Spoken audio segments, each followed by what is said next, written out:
Halo, selamat pagi. Pada video kali ini kami akan membahas tentang 7 resiko usaha sewa mobil dan bagaimana solusinya.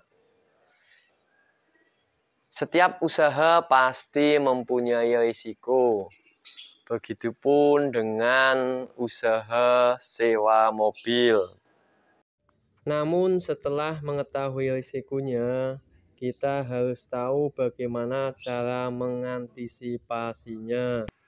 Yang pertama, yaitu penipuan dan pencurian. Karena mobil Anda disewa orang yang tidak dikenal, sangat mungkin mereka bertindak kejahatan ya. Mencuri atau menggalapkan mobil Anda. Solusinya gimana? Syaratnya harus meninggalkan 3 identitas ya, seperti IKTP, NPWP, KIS, BPJS, dan harus memiliki SIM A. Seperti itu. Kemudian yang kedua yaitu mobil mengalami kerusakan. Biasanya ini terjadi karena kecelakaan. Bagaimana cara untuk mengantisipasinya? Sebelum menyewakan mobil tersebut, terlebih dahulu calon penyewa kita mintain SIM A. Udah punya belum dia SIM A? Kalau belum, jangan dikasih. Kemudian mengisi kwitansi yang ada perjanjiannya supaya mereka betul-betul merasa bertanggung jawab dengan isi perjanjian yang ada di nota tersebut dan minta tanda tangannya. Kemudian meninggalkan jaminan yang kuat, yaitu seperti meninggalkan motor beserta STNK sesuai nama penyewa. Seperti itu. Kemudian risiko yang ketiga yaitu mobil pulang dalam keadaan kotor. Itu udah pasti sih lah ya, ini nggak perlu dibahas karena biasanya memang kalau disewa ya mobil pulang kotor. Tapi kadang ada yang kotor sekali, mungkin dia ke tempat pelosok pedalaman sehingga sangat kotor ya kan. Kadang ada yang pengertian juga ya, penyewa itu mencuci mobilnya sebelum dikembalikan, tapi ada yang tidak juga. Tapi ya tidak perlu dibikin pusing lah ya, karena kita sudah berkomitmen untuk usaha sewa mobil, maka mobilnya akan kotor. Kemudian yang berikutnya yaitu mobil digadekan. Nah, ini yang sangat sering terjadi. Mobil digadekan. Calon penyewa mungkin mereka lagi butuh uang atau memang tipikalnya orang yang tidak baik. Jadi mereka sudah kita kasih kepercayaan untuk menyewa mobil kita, ya kan? Tapi malah digadekan. Nah, ini gimana untuk solusinya? Solusinya ya yang pertama, begitu dia mau sewa harus tanda tangan juga surat perjanjian atau nota yang ada surat perjanjiannya. Kemudian kita mintain 3 jaminan, ya kan? 3 jaminan SIM, STNK motor atau mobil yang dijaminkan, kemudian EKTP, ya kan? NPWP, KIS, seperti itu. Kemudian di dalam surat perjanjian ini, kan disebutkan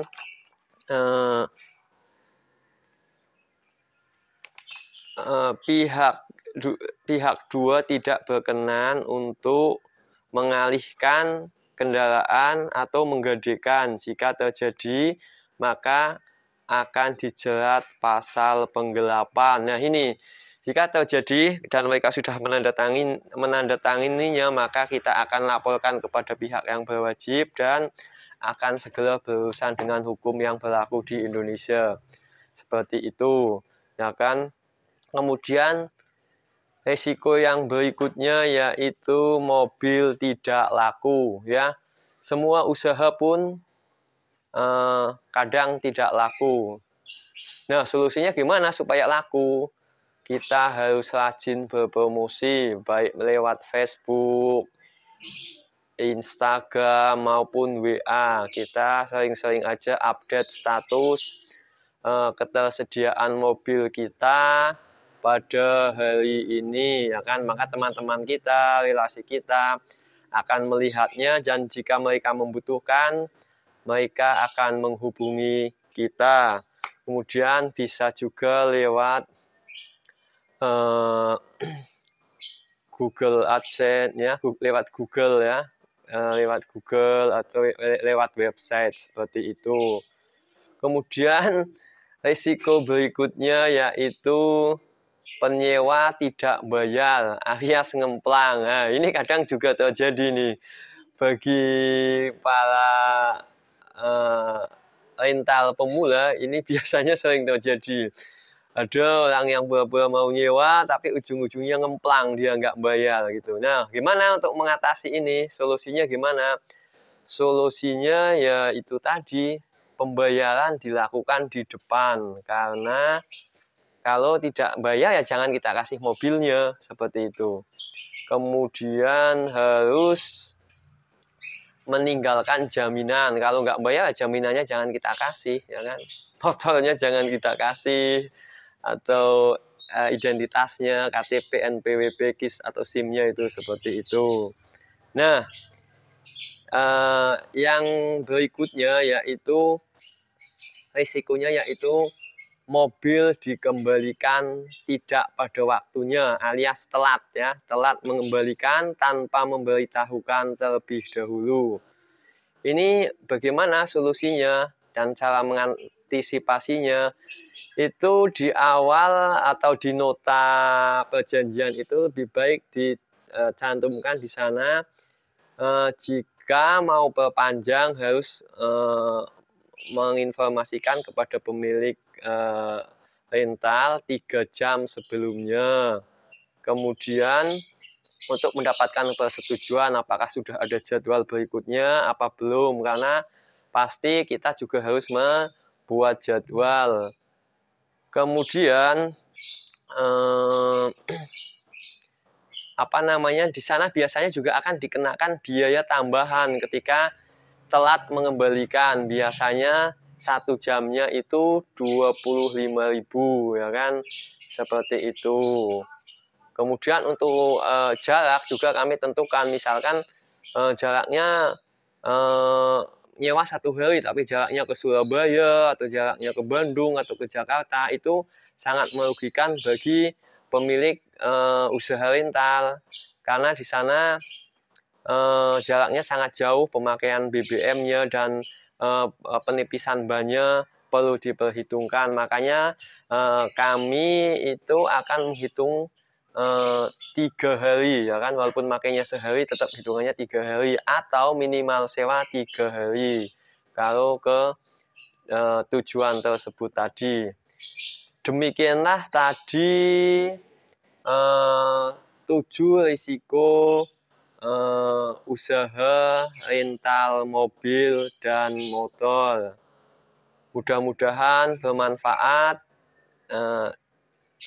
Silahkan di like, komen, dan subscribe supaya channel kami semakin berkembang.